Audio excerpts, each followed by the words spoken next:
Saaz, when I've spoken to older generation Punjabi families, right when I started my career in Delhi in the mid-80s, they didn't refer to what happened in August 1947 as independence, but they called it partition. For them, the pain of partition was still there. The memory of partition was searing. But you tell me that the Sindhis really thought of it as independence. What was the difference that these two communities experienced?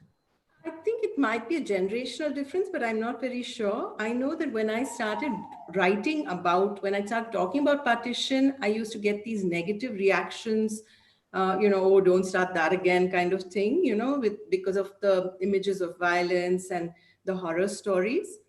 And it has been it has been seen in a silo with all these just bodies, corpses, trains filled with corpses, and women being forced to jump into wells and things like that.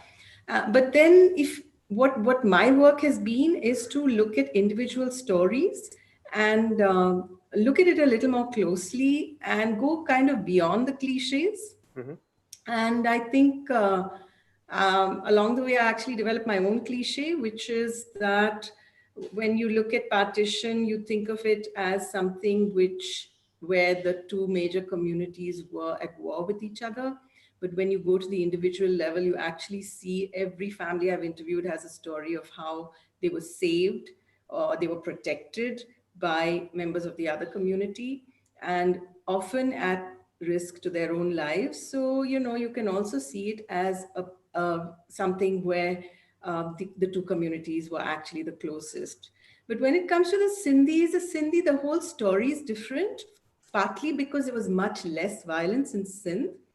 And Sindh was never partitioned. The Hindus should actually have stayed on, but the new migrants to Sindh, I think partly the ones who left, they were kind of pushed out. It was greed for their property and their wealth. And when they left, they settled in other places and they lost their ancestral homeland, which means that they lost their culture as well, because there was no place on which they could actually, there was no place where their language was spoken on the streets. So this is a community that lost its nation, that it lost its entire homeland. It has no roots, and it's scattered.